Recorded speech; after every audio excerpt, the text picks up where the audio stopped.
아름답고 복된 교회 예배에 오신 여러분들 주의 이름으로 환영하며 축복합니다.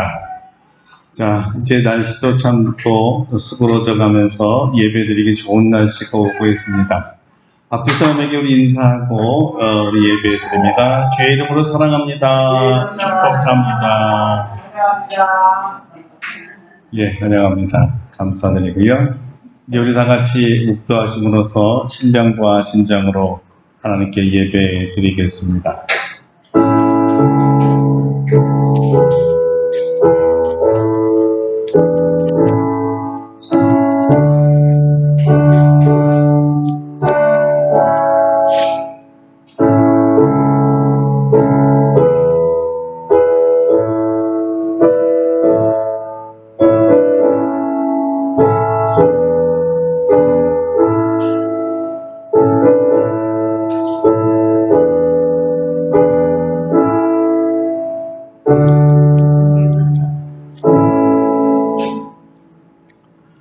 아무것도 염려하지 말고 다만 모든 일에 기도와 간구로 너희 구할 것을 감사함으로 하나님께 아뢰라. 그리하면 모든 시각에 뛰어난 하나님의 평강이 그리스도 예수 안에서 너희 마음과 생각을 지키시리라. 아멘. 거룩하신 하나님, 오늘도 우리에게 귀한 은혜를 더하여 주셔서 하나님이 피로 값주고 사신 교회에 불러주시고 이곳에 임재하신 성삼위 하나님을 찬양하며 경배하며 예배할 수 있게 하심을 감사합니다. 우리 온 마음을 다하여 하나님을 찬양합니다. 우리의 구원으로 인하여 주께 감사를 드립니다. 아들 예수 그리스도를 아낌없이 주신 주님께 우리도 거룩한 산제물이 되어 주님 앞에 드리오니 우리를 받아 주시옵소서. 우리의 예배를 받아 주시옵소서.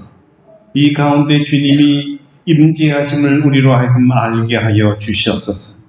주의 영광이 가득하게 하시고 그 빛으로 들어가게 하시고 빛 가운데서 주님을 만나게 하시고 주님과 함께 친밀한 교제가 이루어지는 거룩한 예배되게 하여 주시옵소서.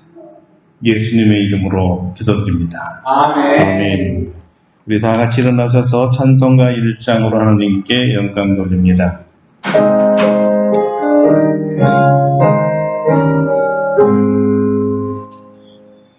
만복의 근원 하나님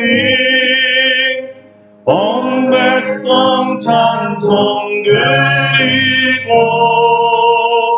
저 천사여 찬송하세. 찬송 성부 성자 성령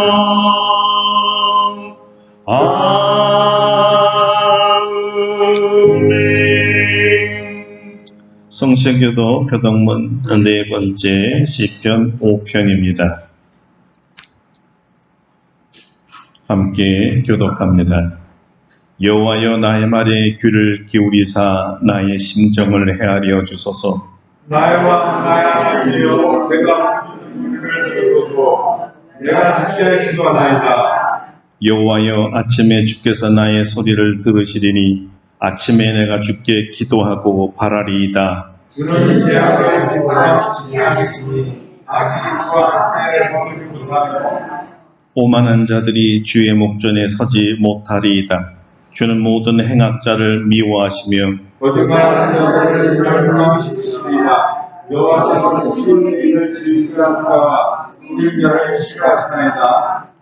오직 나는 주의 풍성한 사랑을 힘입어 주의 집에 들어가 주를 경외함으로 성전을 향하여 예배하리이다. 여호와여 나의 원수로 말미암아 주의 이름으로 나를 인도하시고 주의 길을 내 목전에 굳게 하소서. 아멘. 침묵으로 참회의 기도를 드립니다.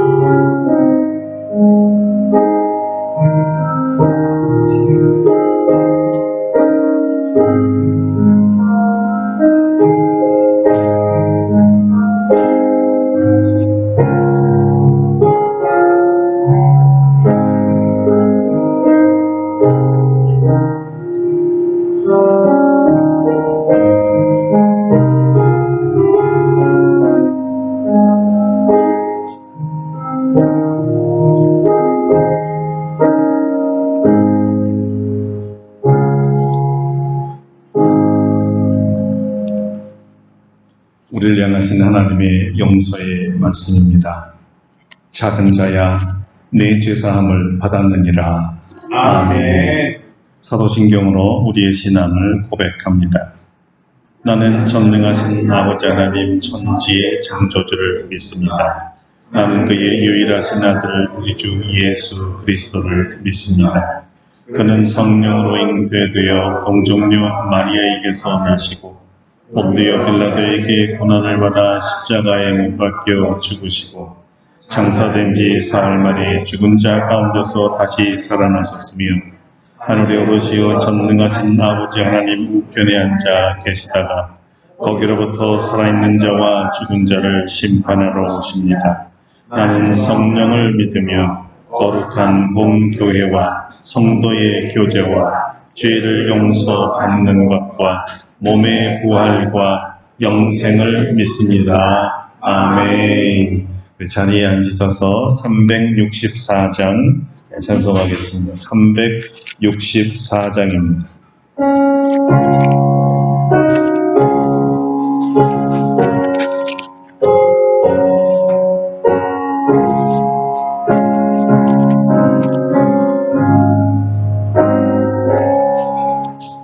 내 기도한 그 시간 그때가 가장 즐겁다. 이 세상 근심 걱정에 얽매인 나를 부르사 내 신정성 주 앞에 낱낱이 바로하래요. 큰 불행당에 슬플 때 나 위로받게 하시네. 내 기도한 그 시간 내게는 가장 귀하다. 저 광야 같은 세상을 끝없이 방황하면서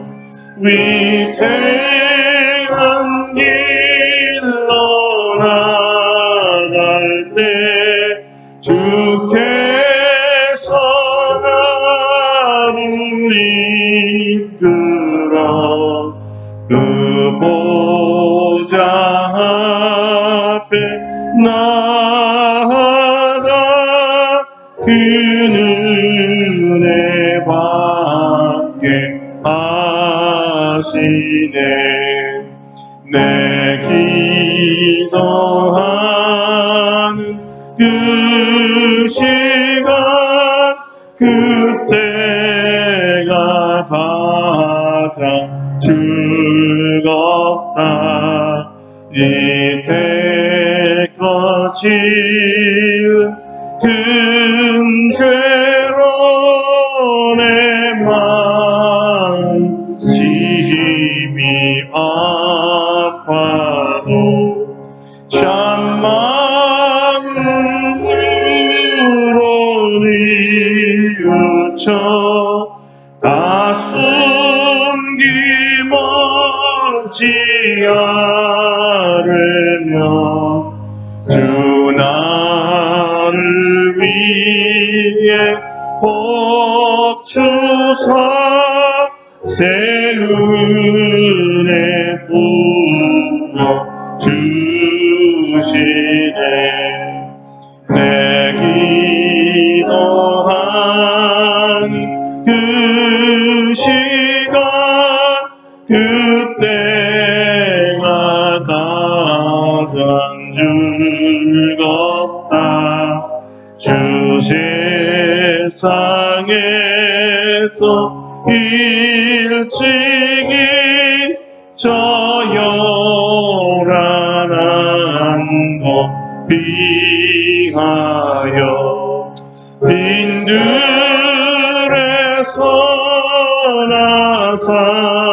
나산에서 온 밤을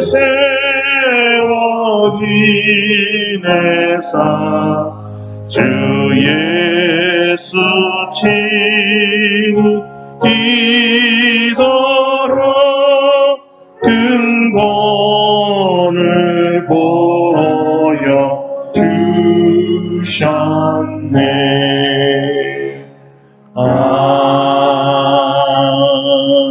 아멘. 조영은 장로님, 오늘 에서 기도해 주시겠습니다.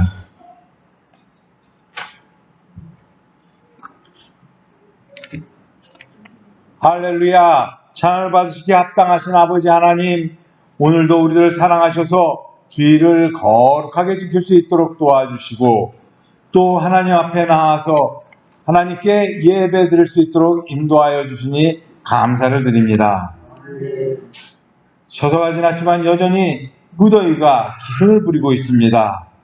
연로한 우리 성도님들 잘 지켜주셔서 마지막 더위를 잘 이겨서 병나지 않고 예배에 열심히 참석할 수 있도록 인도하여 주시옵소서. 저희들은 항상 예수 믿는 사람들로서 예수님과 동행하는 삶을 살고 있다고 생각하지만 매일 반복되는 일상과 예수님을 믿지 않는 사람들과 생활하다 보면 어느 사이에 제가 그리스도인임을 잊고 예수님을 믿지 않는 사람들과 별로 다를 것이 없이 살아가는 모습을 보게 됩니다.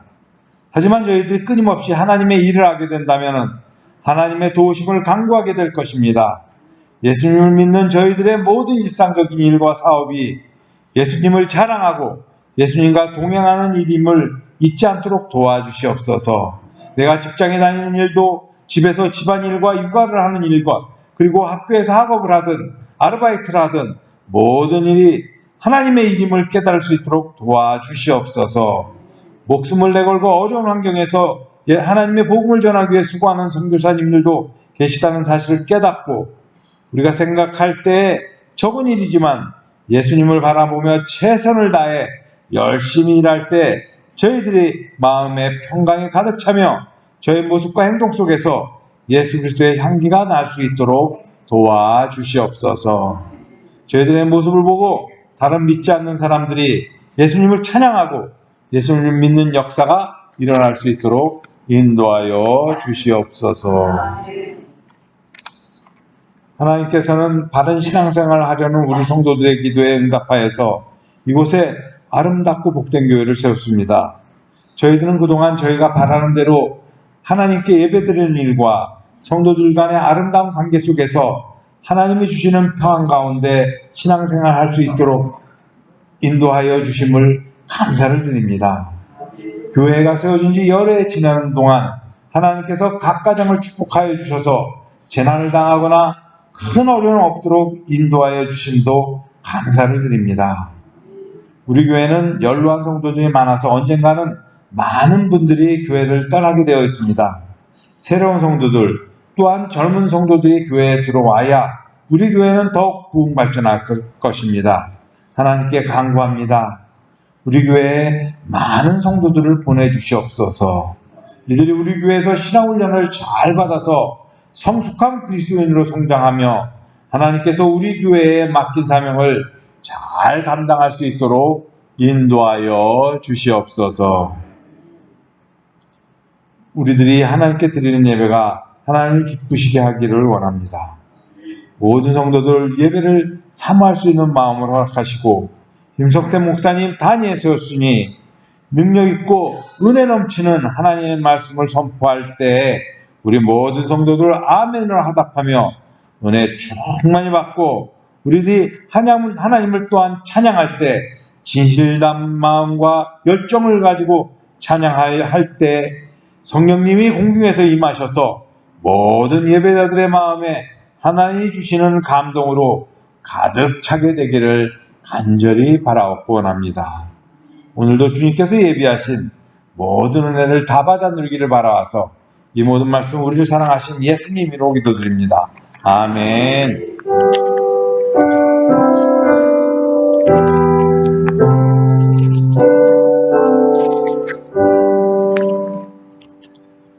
예, 기도 감사합니다. 오늘 우리에게 주신 하나님의 말씀은 구약 성경 사무엘상 23장입니다.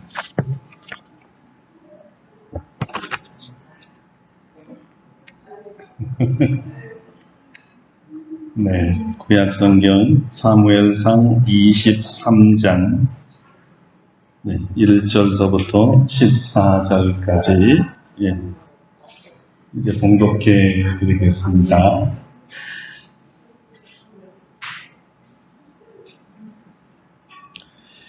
사람들이 다윗에게 전하여 이르되 보소서 블레셋 사람이 그일라를 쳐서 그 타작 마당을 취하였나이다 하니 이에 다윗이 여호와께 묻자와 이르되 내가 가서 이 블레셋 사람들을 치리이까 여호와께서 다윗에게 이르시되 가서 블레셋 사람들을 치고 그일라를 구원하라 하시니 다윗의 사람들이 그에게 이르되 보소서 우리가 유다에 있기도 두렵거든 하물며 그일라에 가서 블레셋 사람들의 군대를 치는 일이니까 한지라. 다윗이 여호와께 다시 묻자온데 여호와께서 대답하여 이르시되 일어나 그일라로 내려가라 내가 블레셋 사람들을 내 손에 넘기리라 하신지라. 다윗과 그의 사람들이 그일라로 가서 블레셋 사람들과 싸워 그들을 크게 쳐서 죽이고 그들의 가축을 끌어오니라. 다시 이와 같이 그일라 주민을 구원하니라. 아히멜렉의 아들 아비아달이 그일라 다윗에게로 도망할 때 손에 에봇을 가지고 내려왔더라. 다윗이 그일라에 온 것을 어떤 사람이 사울에게 알림해 사울이 이르되 하나님이 그를 내 손에 넘기셨도다. 그가 문과 문 빗장이 있는 성읍에 들어갔으니 갇혔도다. 사울이 모든 백성을 군사로 불러 모으고 그일라로 내려가서 다윗과 그의 사람들을 애워싸려 하더니 다윗은 사울이 자기를 해하려는 음모를 알고 제사장 아비아달에게 이르되 에봇을 이리로 가져오라 하고 다윗이 이르되 이스라엘 하나님 여호와여 사울이 나 때문에 이 성읍을 멸하려고 그일라로 내려오기를 꾀한다 함을 주의 종이 분명히 들었나이다. 그일라 사람들이 나를 그의 손에 넘기겠나이까? 주의 종이 들은 대로 사울이 내려오겠나이까? 이스라엘의 하나님 여호와여 원하건대 주의 종에게 일러 주옵소서 하니 여호와께서 이르시되 그가 내려오리라 하신지라. 다윗이 이르되 그일라 사람들이 나와 내 사람들을 사울의 손에 넘기겠나이까 하니 여호와께서 이르시되 그들이 너를 넘기리라 하신지라. 다윗과 그의 사람 600명 가량이 일어나 그일라를 떠나서 갈 수 있는 곳으로 갔더니 다윗이 그일라에서 피한 것을 어떤 사람이 사울에게 말하매 사울이 가기를 그치니라. 다윗이 광야의 요새에도 있었고 또 십광야 산골에도 머물렀으므로 사울이 매일 찾되 하나님이 그를 그의 손에 넘기지 아니하시니라. 아멘. 할렐루야. 오늘도 이 말씀으로 우리에게 크신 은혜 주실 줄로 믿습니다. 오늘은 무엇이든지 주께 물어보세요라는 제목으로 말씀을 증거하겠습니다. 지난주에 우리는 하나님 마음에 합한 사람, 이 사람은 하나님과 함께하는 사람이라고 했습니다. 하나님과 함께하는 사람은 하나님과 친한 친구가 되는 사람입니다. 하나님의 눈으로 사람과 사건과 상황을 판단하는 사람입니다. 이런 친밀한 관계의 최고의 단계가 하나님과 24시간 함께 하면서 대화하는 단계입니다. 대화하는 단계죠. 하나님과 함께함이 너무 좋고 크거나 작으나 무엇이든지 하나님과 대화합니다. 하나님의 마음에 합한 사람은 한마디로 말하면 무엇이든지 하나님께 물어보는 사람입니다. 하나님의 뜻, 하나님의 때, 하나님의 뜻을 이룰 방법, 하나님의 마음을 물어봅니다. 하나님께서 말씀하지 않으시면 말씀하실 때까지 기다립니다. 하나님이 말씀하시면 생명을 다하여 순종합니다. 가장 위급한 상황에서도 하나님을 찾습니다. 다른 사람들의 불행을 보면 그때도 하나님께 묻습니다. 하나님, 저들을 도와줘야 할까요? 주께서 그렇다 이렇게 말씀하시면 자신과 동료들의 생명에 위협당할 것을 알면서도 예의하고 순종하며 그들을 도우러 갑니다. 그러다가 오히려 도와준 그 사람들의 배신으로 더 위험한 순간을 맞이하게 되기도 하지. 여러분, 사면초가라는 말 아시지요? 그 초나라의 패왕 항우와 한나라의 유방이 천하를 다투며 싸웠을 때 항우에게 마지막 운명의 날이 다가오고 있었습니다. 항우는 자신의 죽음을 앞두고 시한수를 적었는데요. 여러분이 잘 아는 그 역발산 기계세라는 시죠. 그리고 탄식하고 자결하게 됩니다. 그때 지은 시가 이겁니다. 힘으로 산을 뽑으니 세상을 덮을 기운이 있었다. 하지만 시기가 내게 호의를 보이지 않는구나. 이제는 말마저 나아가지 않으니 어찌하리요. 우희여 어찌하리요. 오늘 본문이 바로 위기에 처한 사람 도우려고 했다가 그래서 은혜를 베풀었는데 오히려 은혜 받은 자의 배반으로 사면초가가 된 이 다윗의 이야기입니다. 다윗은 사울의 끈질긴 추격으로 늘 피신했는데요. 그 기간이 무려 13년이었습니다. 사무엘상 22장을 보면 사울의 칼을 피해 도망한 곳이 제사장 아히도벨이 있었던 노비란 마을이었습니다. 여기까지 쫓아온 사울을 피해서 급히 도망했는데 그만 이 다윗을 숨겨주었다는 이유만으로 이 사울이 아히도벨과 제사장들 85명과 제사장들의 온 가족들을 다 도륙해버렸습니다. 그래서 눈물을 머금고 또 도망치는 신세가 되죠. 그 도피 중에 잠시 쉬었을까요? 그때 바로 이런 소식을 듣게 됩니다. 블레셋 사람이 그일라를 쳐서 그 타작마당을 약탈했다는 소식입니다. 이 소식을 들은 다윗의 마음이 아주 심히 불편해졌습니다. 마치 돕지 않으면 안 될 것과 같은 마음이었습니다. 왜 다윗은 이런 마음이 들었을까요?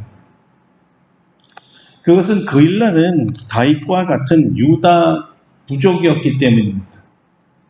그때 마침 농사 수확기였기 때문에 농산물이 많았을 것이고 한 해 농사 지은 것을 원수 블레셋 사람들이 다 빼앗아 간다고 하니까 얼마나 통곡할 노릇이었겠습니까?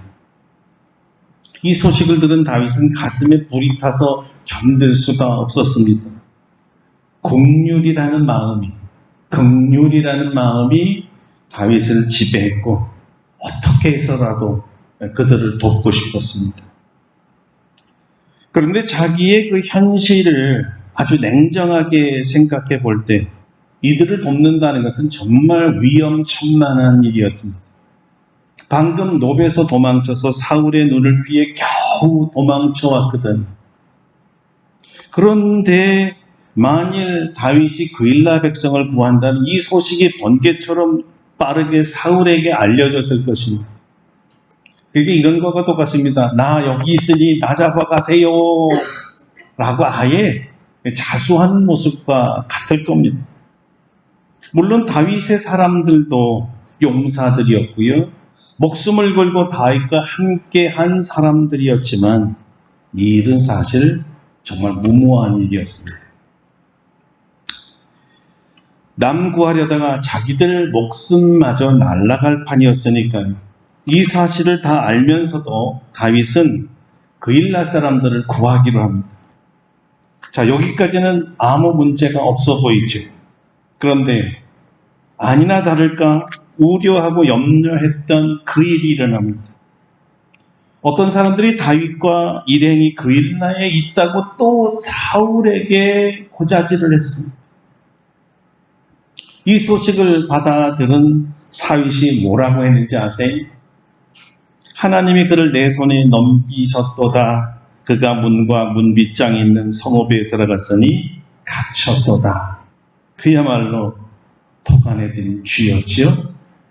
그럼 중국 사람들은요, 이럴 때 독하든 독 안에 든 거북이라고 한답니다.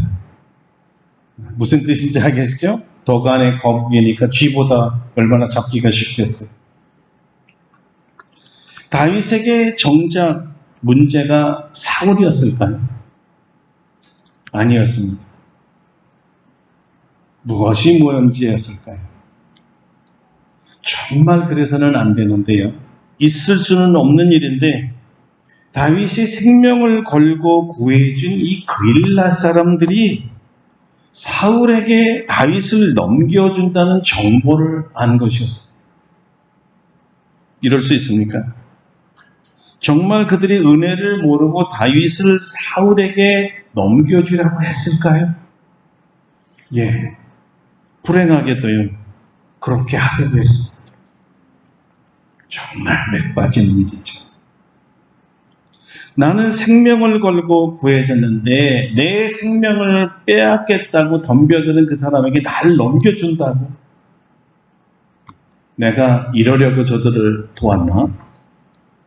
내가 이럴 줄 알았으면 내 사람들을 설득하지도 않았을 텐데 아마 다윗은 그때 이 그일라 사람들의 이 배은망덕을 보면서 사면초가를 불렀을 것 같습니다.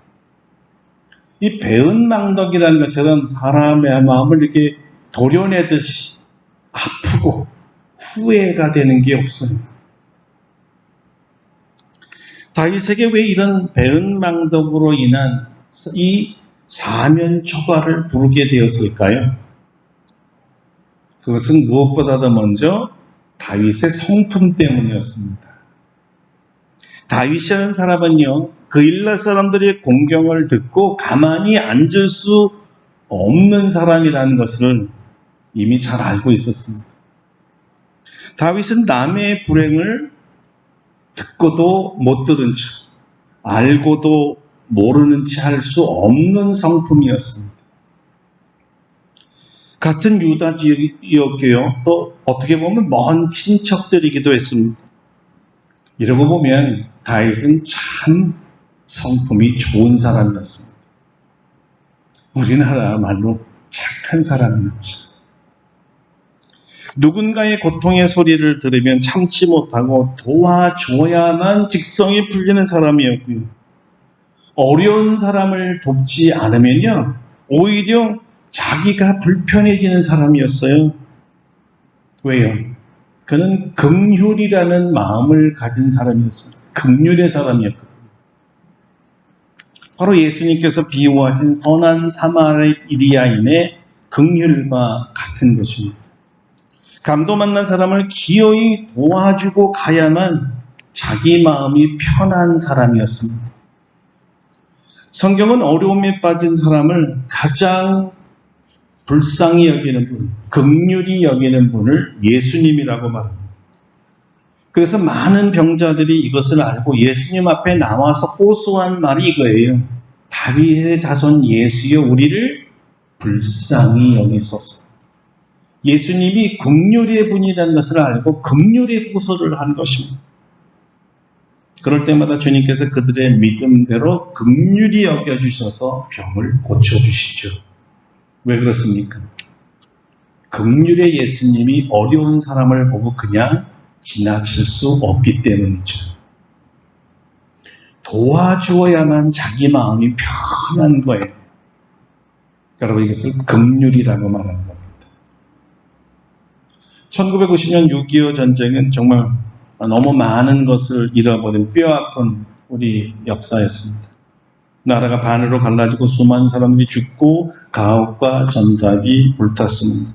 이 가운데 아무런 죄 없는 어린 아이들이 부모를 잃고 고아가 되었습니다.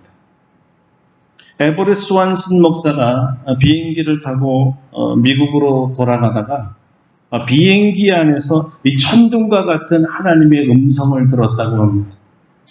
너는 이 아이들을 위하여 무엇을 하겠느냐? 너는 이 아이들을 위하여 무엇을 하겠느냐? 그는 다시 한국으로 돌아와서 어린 고아들을 위해서 헌신하는데요. 이 전쟁 고아들을 위해서 세운 자선단체가 컴패션이라는 자선단체입니다. 1952년서부터 1993년까지 약 10만 명의 어린아이들을 양육했고요. 비용만 2,927억 원을 지원했다고 합니다. 스완신 목사의 긍휼이 이렇게 많은 어린아이들을 구제한 것입니다. 여러분, 지금 통계는 93년까지니까 30년이 더 지난 지금은 수천억이 더 붙었을 것이고 더 수십만 명의 어린아이들이 도움을 받았다는 얘기입니다. 한 사람의 긍휼의 마음이 여러분 이렇게 큰 일을 이룬다는 것을 여러분 아셔야 합니다. 은혜를 받은 사람이기 때문에 은혜를 갖고자 하는 것은 당연한 거죠. 왜 이렇게 계속 지속되느냐? 은혜 받았던 어린이들이 다 성장해 가면서 자기들도 여기에 동참하고 있다는 거예요. 긍휼의 마음이 통할 때 천국이 되나 봅니다. 그일라 사람들을 도왔는데 사면 초가에 빠진 다윗이 그래도 이것을 알면서도 도왔던 이유는 긍휼인데요. 그것보다 더 중요한 이유가 있었습니다. 왜 그랬을까요? 다윗은 기도하는 사람이었기 때문입니다. 무슨 말일까요? 그는 무슨 일을 만나든 어떤 위기 상황을 만나든 하나님께 물어보고 행한 사람이었습니다.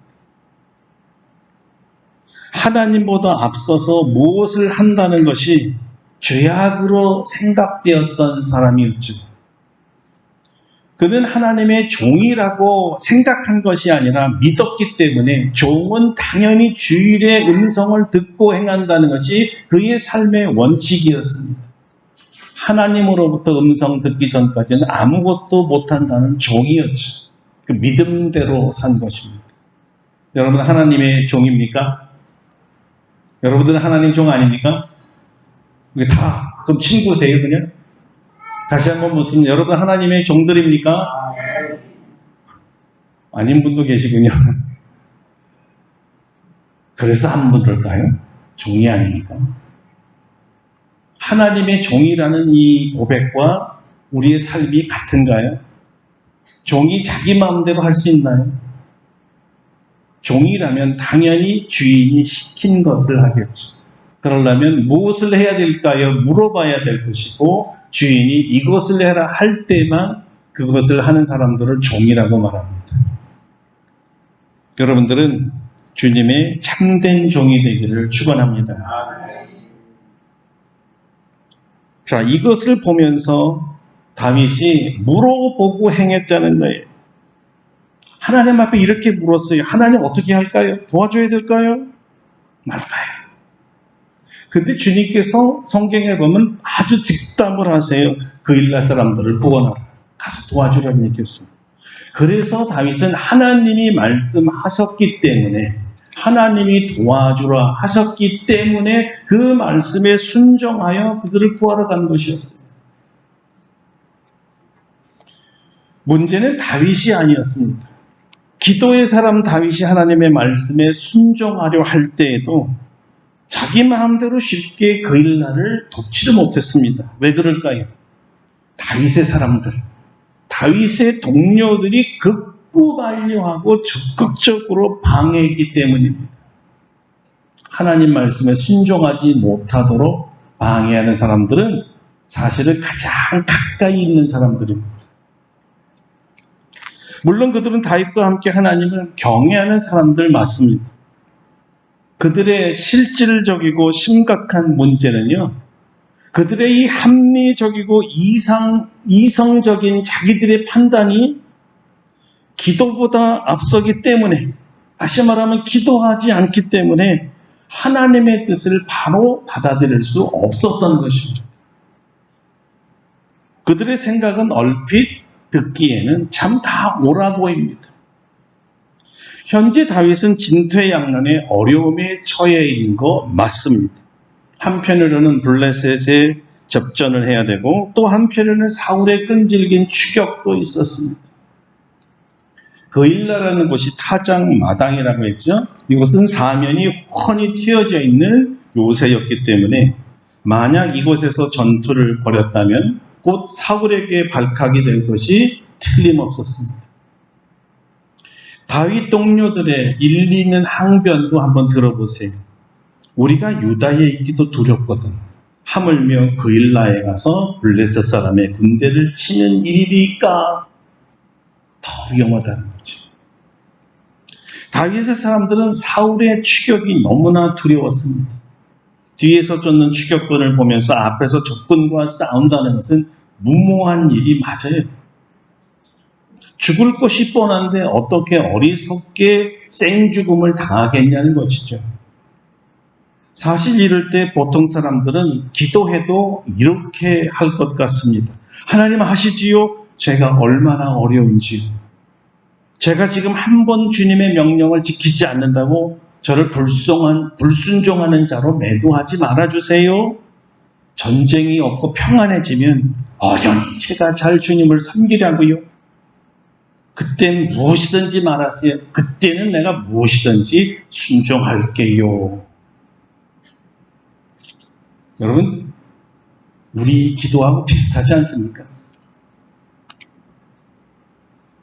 하나님, 이번만 좀 봐주세요. 제가 지금 얼마나 어려운지 아시죠?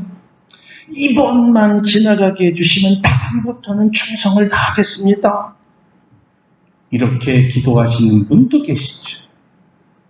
답은 어쨌든 불순종하겠다는 거죠. 아니면 좀 더 거칠게 표현하는 사람도 있더라고요.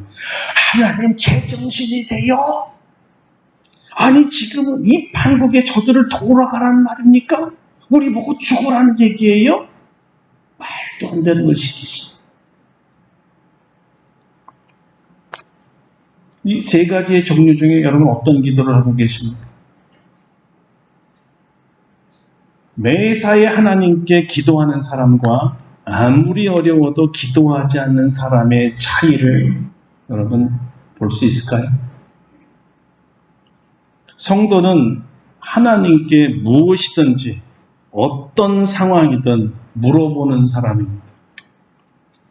기도가 항상 제일 먼저입니다.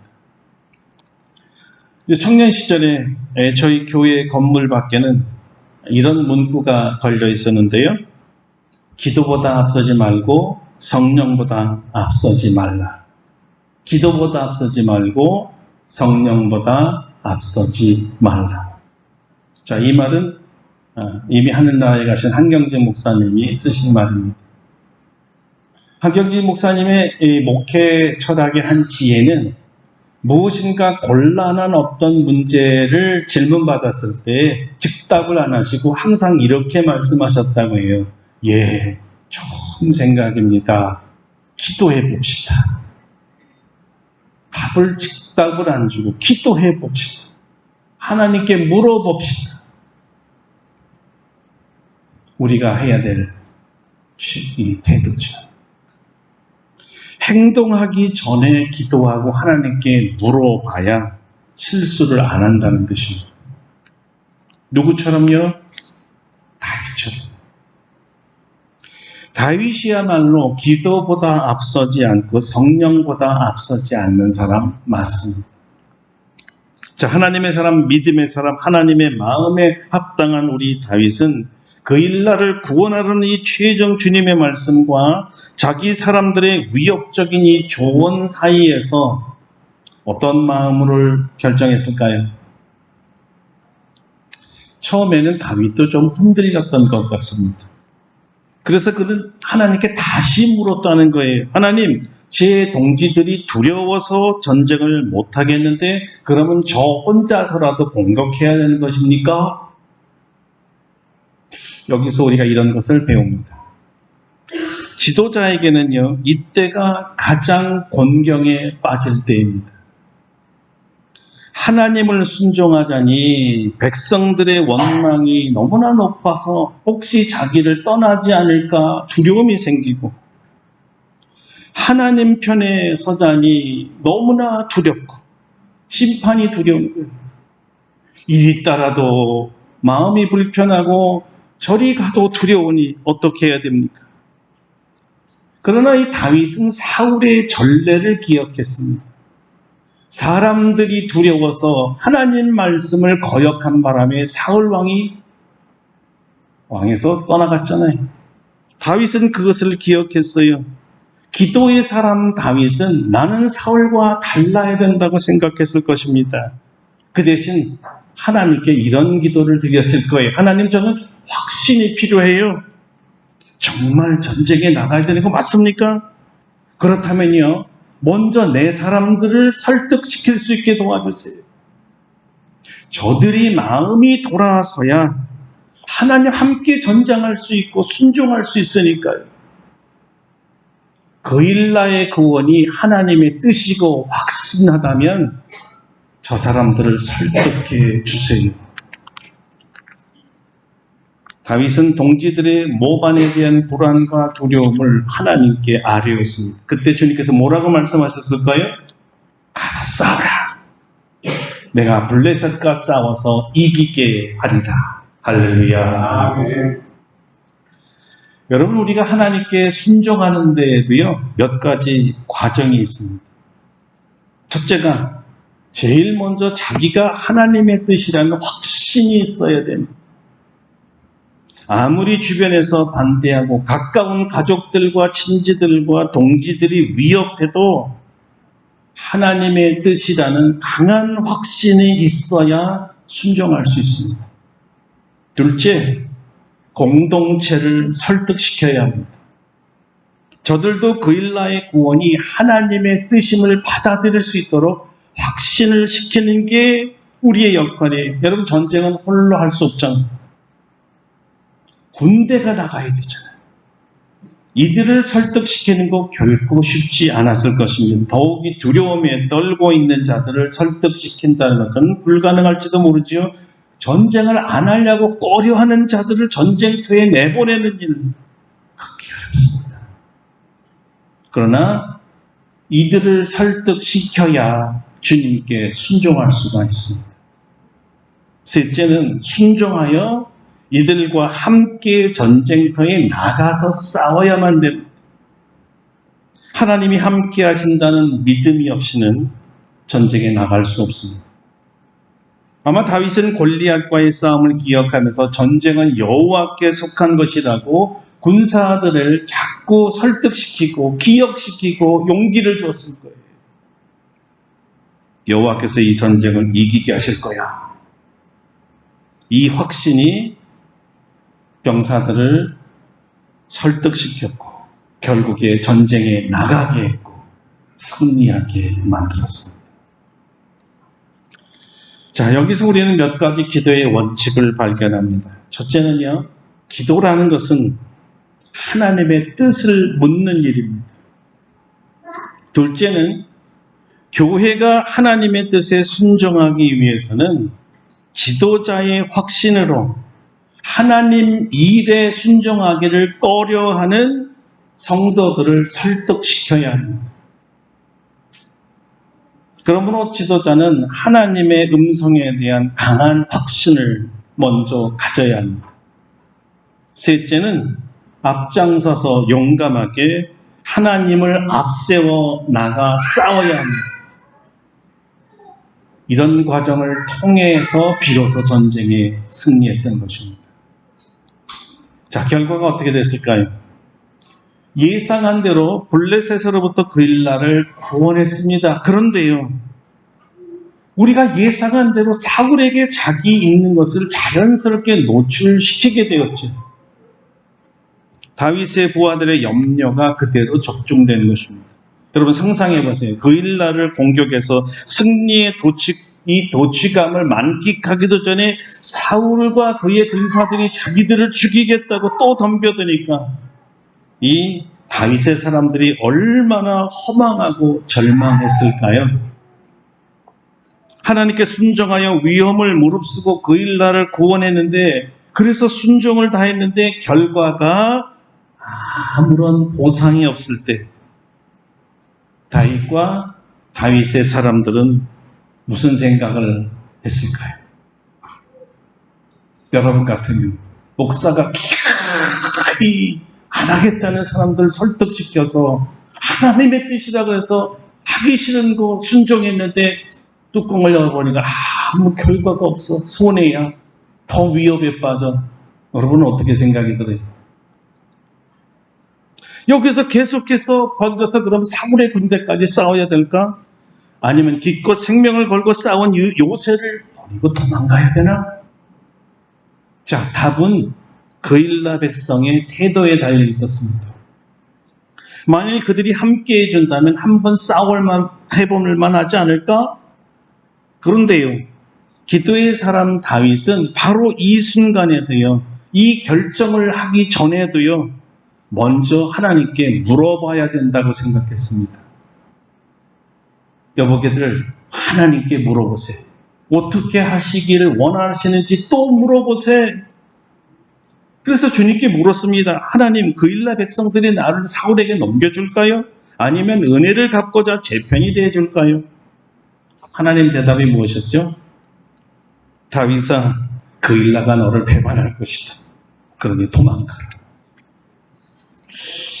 참, 이 얘기를 여러분 들으면서 두 가지를 한번 생각해 봐야 됩니다. 첫째, 다윗의 사람들을 생각해 봅시다. 아마 이 상황을 맞이했던 다윗의 사람들이 지독하게 불만이 많았을 것 같습니다.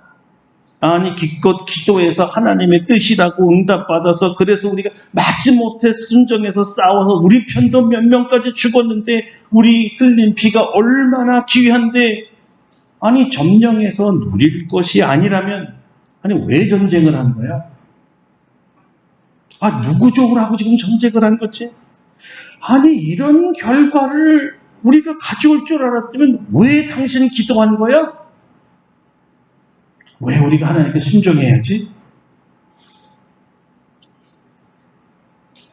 여러분, 우리가 신앙생활하다 가장 어려운 경우가 바로 이런 경우입니다. 하나님께 기도해서 순종했는데 결과가 악화되면 대부분의 사람들이 하나님께 거칠게 반항하는 자로 돌변하게 된다는 거죠. 입에 담지 못할 불평을 하면서 말합니다. 하나님 이럴 수 있어요? 기껏해서 얻은 이 응답을 포기하라는 말씀을 들었을 때 마음이 더 거칠어지죠? 아니 도로 뺏어갈 것이면서 왜 주시는 척만 합니까? 누구 놀리는 겁니까? 왜 싸운 거예요? 자, 이런 경우를 만나면 성경은 어떻게 하라고 할까요? 첫째는 그래도 끝까지 하나님을 믿으라. 할렐루야. 끝까지 하나님을 믿어라. 믿음으로 하나님을 따라가는 자들은 꼭 눈에 보이는 결과를 따라 살지 않습니다. 비록 실패같이 보이는 것, 손해같이 보이는 것, 망할 것 같이 보이는 것도 하나님께서 명령하시면 그냥 순종하는 거예요. 왜 그런 줄 아세요? 성도들은 행복의 기준이 세상 사람들과 다르기 때문입니다. 성도들의 행복은 성공과 물질과 풍요와 부귀에 있지 않습니다. 성도들의 행복은 하나님을 순종하여 하나님을 기쁘게 해드리는 데 있습니다. 순종의 목적은 나의 유익이 아니에요. 하나님을 기쁘게 해드리는 데 있는 것입니다. 하나님의 관계가 최우선인 거죠. 하나님이 더 중요합니다. 예수님처럼 나의 뜻대로 마옵시고 아버지의 뜻대로 하옵소서 기도하는 자들이 하나님의 자녀들입니다. 이제 그일라 사람들에 대해서 한번 생각해 봐요. 왜 그들은 다윗의 생명을 다해서 구원해 주었는데도 다윗을 배반했을까요? 사울왕은 다윗을 돕는 사람이라면요, 비록 제사장일지라도 무자비하게 살해했다는 이 소식을요, 그일라 사람들이 알았기 때문입니다. 무슨 말일까요? 다윗이 자기들을 블레셋의 손에서 구해 준 것은 당연히 고맙지요. 하지만 그럴지라도 이 다윗을 사울에게 내어주지 않는다면 사울의 보복을 받을 것이 두려웠던 거예요. 100% 우리는 죽는다. 이래 주구나 저래 주구나 마찬가지라면 사실 사울 편에 우리가 서 있는 게 낫지 않을까, 이렇게 판단했던 것이죠.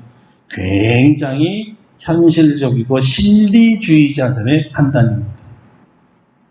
여러분 이해되나요? 그런데요, 그래도 배반은 배반입니다. 다윗에게 있어서는 이런 배은망덕이 없는 거예요. 이런 상황에서 다윗이 어떻게 했을까요? 자, 또 물어봅니다. 누구에게? 하나님께 또 물어본 거예요. 하나님, 저들의 배은망덕 정말 저를 배반할까요? 기도하는 자가 참으로 더 이상 기도하기 싫은 때가 바로 이런 경우이겠죠. 응답받은 것을 내놓으라 할 때 정말 기가 막히지 않겠어요? 기도해서 직장 들어갔는데 직장 내려놓으라. 아, 이거 뭐야 이거. 상당히 당황스러운 거예요. 모든 회의와 의문이 들기 시작한 겁니다. 하나님 어떻게 이러실 수가 있나요? 그렇다면 제가 기도할 필요가 있을까요? 그런데 놀라운 것은요, 그럼에도 불구하고 다윗은 주님의 말씀에 따르기로 합니다. 여러분, 이것이 다윗의 아주 훌륭한 면이에요. 정말 신앙인이죠. 그는 자기의 주장과 뜻과 원함을 포기할 줄 알았던 사람입니다. 아무리 자기의 생각과 하나님의 생각이 달라도, 내가 볼 때 아무리 안 좋아 보여도, 아무리 이익이 안 돼도, 아무리 미련이 있어도, 아무리 배은망덕한 일을 당해도 하나님이 아니, 그러면 다윗도 아니. 하나님과 함께 함으로써 하나님의 시각을 익힌 다윗에게는요, 곡식으로 가득 찬 이 그일라 타작마당이 아무것도 쓸모없는 불모의 땅으로 보인 것입니다. 여러분, 이것이 아주 중요합니다. 하나님이 안 돼 하면 우리도 안 돼 해야 합니다. 하나님이 오케이, 예스 하면 우리도 예스. 그래서 이 작은 그일라 땅을 버리고 하나님을 따랐을 때 다윗은 푸른 하늘 위에 날아가는 독수리가 된 것 같은 기분이었을 것입니다. 영적 승리라는, 영적 쾌감, 진정한 승리. 하나님의 노를 위해 나의 예스를 버리는 싸움. 가장 멋지고 값지고 가슴 터질 듯이 감격스러운 승리가 바로 이런 것입니다. 여러분, 이것이 기도입니다. 일의 시작과 끝을 다 주님께 맡기는 것 말입니다. 우리는 형통할 때 희한하게 기도를 중단합니다. 다윗은 달랐습니다. 당신이 주님께 이미 기도해서 얻은 땅인데 당연히 지키고 곡식도 가져가야 하지 않을까요? 더 이상 기도 필요 없어요. 이미 응답하시고 하나님께서 친히 약속해서 승리하게 된 싸움이잖아요. 그런데 뭐 당신은 그렇게 믿음 좋은 척하고 맨날 혼자 착한 척하고 잘난 척하면서 기도만 하는 겁니까? 다윗의 사람들이 거역하려고 할 때 다윗은 이렇게 얘기했어요. 아닙니다. 더 기도해야 합니다. 승리처럼 보일 때 더 기도해야 된다는 뜻입니다. 훗날 바울은 이렇게 치명적인 교훈을 남겼죠. 선줄로 앉아는 넘어질까 조심하라. 그렇습니다, 여러분. 우리가 고난 받을 때 참 죽기 살기로 기도하더라고요. 우리 그렇게 기도하잖아요. 하나님 응답하지 않으면 저 죽어요. 협박성으로 기도까지 해요. 여러분, 뭐 잘된 거예요. 그렇게 기도하실 수 있죠. 그러나 우리의 문제는 그렇게 필사적으로 기도해서 응답받고 나면 언제 기도했냐는 듯이 기도가 죽는다는 것입니다. 더 이상 기도가 안 됩니다. 한 번 승리를 영원한 전쟁의 종식으로 착각하는 겁니다. 여러분, 영적 전쟁은요, 중단이라는 게 없고 끝이라는 게 없습니다. 우리가 죽을 때까지 계속 싸우는 거예요. 왜냐하면 이기자마자 또 전쟁이 시작되거든요. 지는 듯 하나 이기고 이기는 듯 하나 지는 게 이 세상 살 때의 영적 전쟁입니다. 방심할 틈이 없는 거죠. 여러분, 하나님께 무엇이든지 물어보아야 우리가 살 수 있습니다. 그리고요, 응답받았다고 끝이 아니에요. 끝까지 기도해야 돼요. 물은 것에 대해서는 주저함이 없이 당장 순종해야 합니다. 그리고 또 기도해야 됩니다. 크든 작든 심각하든 사소하든 무엇이든지 물어봐야 합니다. 하나님께 묻고는 귀 기울여서 들어야 합니다. 사랑하는 성도 여러분, 하나님께 무엇이든지 물어보세요. 길과 방법과 시간과 당연성과 순종할 믿음과 능력, 지혜 다 구하십시오. 여러분 모두가 하나님께 무엇이든지 물어보는 사람 되기를 축원합니다. 그래서 하나님께서 이런 음성을 꼭 들려주실 텐데 이런 음성을 들으셔야 돼요. 과연 너는 내 마음에 꼭 맞는 사람이야. 내 마음에 합한 사람이야. 너는 정말 나를 기쁘게 하는 사람이구나. 할렐루야. 이런 칭찬받는 사람 되시기를 주 예수 그리스도의 이름으로 축원합니다. 기도하겠습니다.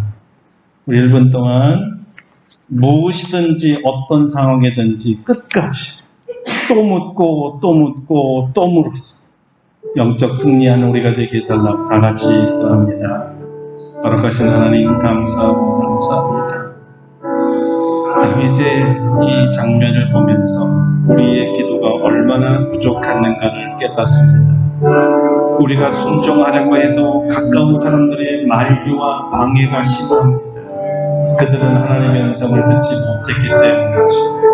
확신 위에 확신을 주시고 동료들을, 가족들을 설득시킬 수 있는 능력을 주시고 함께 나가 주님께 순종할 수 있게 되기를 원합니다. 순종하여 얻은 모든 것이 우리의 기대하는 반대로 배은망덕의 사건이 일어날지라도 하나님께 원망불평하지 아니하고 여전히 기도하며 그러면 그 다음에는 또 무엇을 해야 됩니까? 묻고 하나님의 뜻을 따르는 영적 군사 되게 하시고 진실한 하나님의 종, 하나님의 사람, 하나님의 자녀 되게 하여 주시옵소서. 예수님의 이름으로 기도드립니다. 아멘. 네, 말씀 생각하시면서 361장 우리 찬송하시고 준비하신 예물 봉헌하도록 하겠습니다. 361장입니다.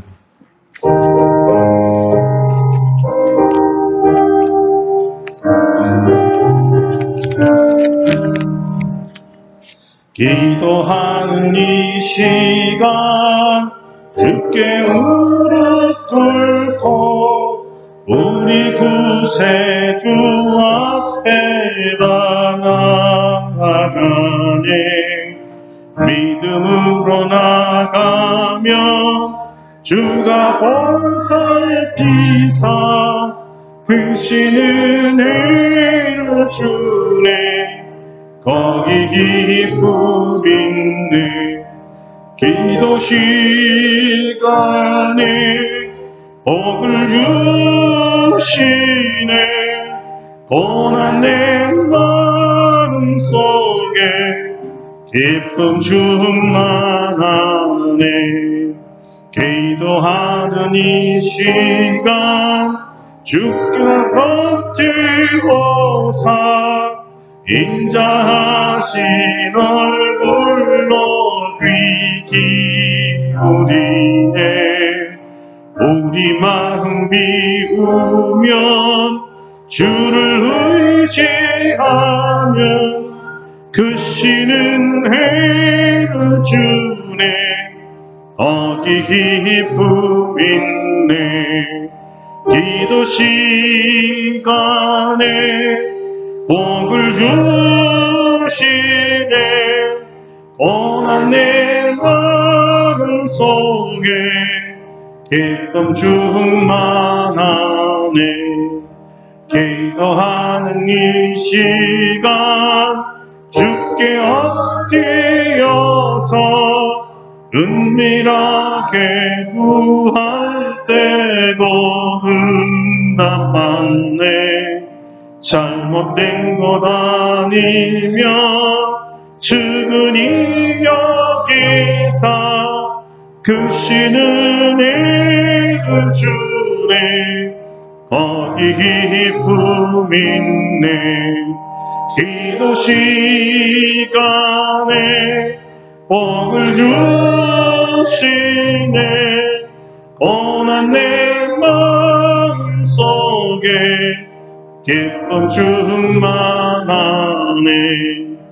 기도하는 이 시간 주를 의지하고 크신 은혜 구하면 꼭 받으리라.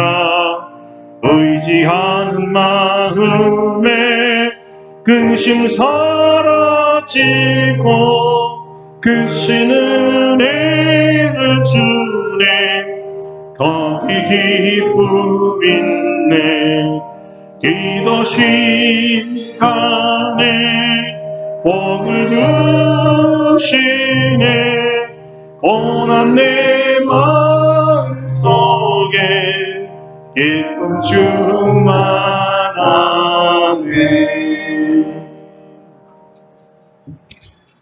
할렐루야. 복의 근원 되신 우리 주님을 찬양합니다. 무엇이든지 주께 묻게 하시고 응답하시고 인도하시고 끝까지 순종하여 승리하게 하신 주님을 찬양합니다. 오늘도 주님께서 우리에게 베푸신 놀라운 은혜들을 귀한 예물로 주께 드리오니 주여 기쁘게 받아 주시옵소서. 우리 주님께서 11조하라 명령하셨기에 순종하여 11조를 하고 감사 예물을 드리라 하셨기에 감사 예물을 드립니다.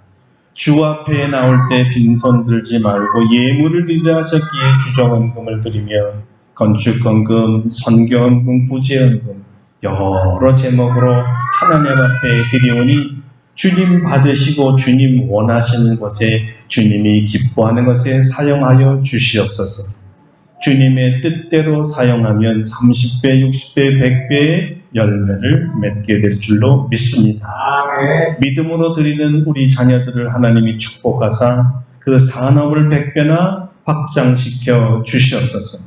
우리 성도들의 삶이 부유하고 풍성하고 번성하기를 원합니다.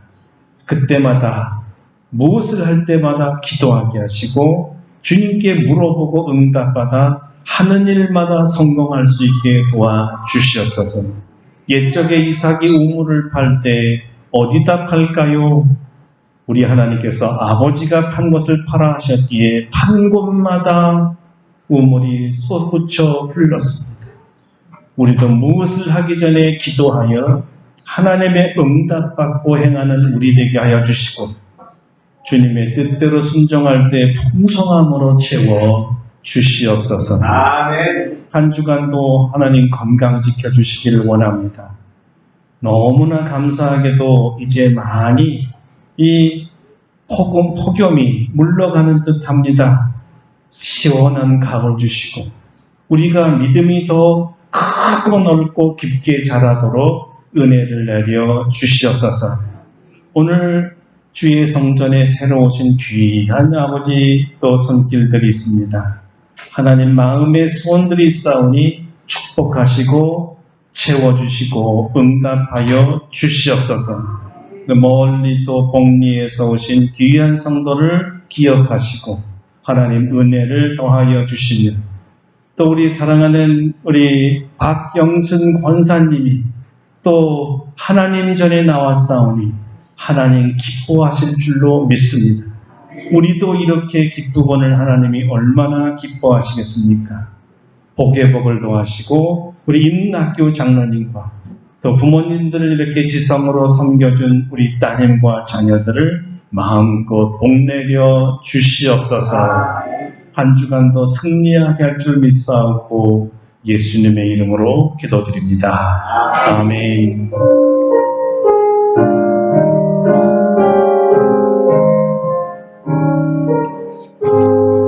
예, 일어서실 수 있는 분은 다 일어나셨어요. 365장 부르시고 축도하고 예배를 마치겠습니다. 365장입니다.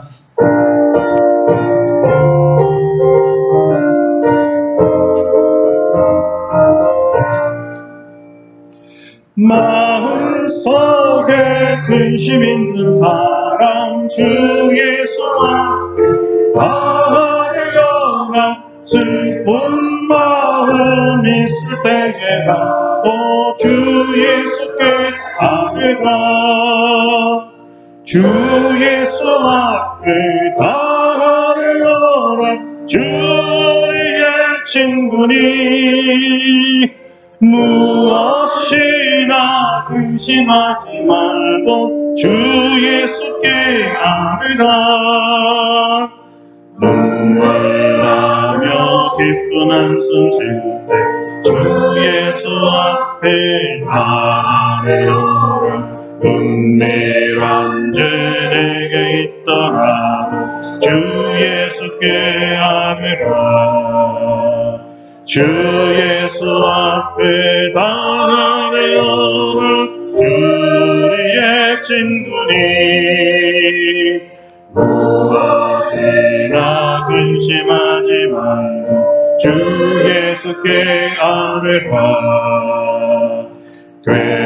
괴로움과 두려움 있을 때 주 예수 앞에 아뢰어라.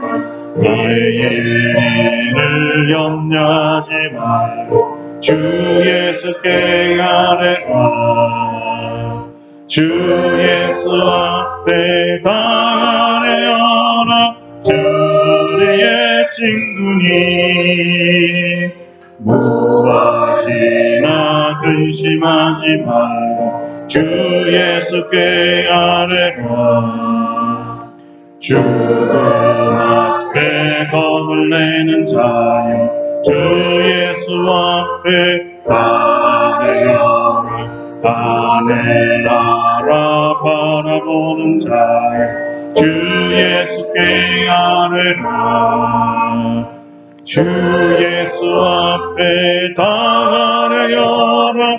주의 친구니 무엇이나 근심하지 말고 주 예수께 아뢰라. 이제는 우리 주 예수 그리스도의 은혜와 하나님 아버지의 놀라우신 사랑하심과 성령의 교통하심이 무엇이든지 주께 물어보고 들은 뒤에 반드시 순종하고 어떤 결과에도 하나님께 감사하며 영광 돌리려고 나아가는 사랑하는 모든 하나님의 자녀들 심령 위에와 우리 아름답고 복된 교회와 오늘 이 교회에 처음 출석한 귀한 심령들 위에와 온 세계에 흩어진 하나님의 자녀들 위에 이제로부터 영원토록 함께 하시옵기를 간절히 축원하옵나이다. 아멘. 아멘. 할렐루야. 감사합니다. 우리 하나님께 감사와 영광을 받드리겠습니다. 네, 착석하시겠습니다.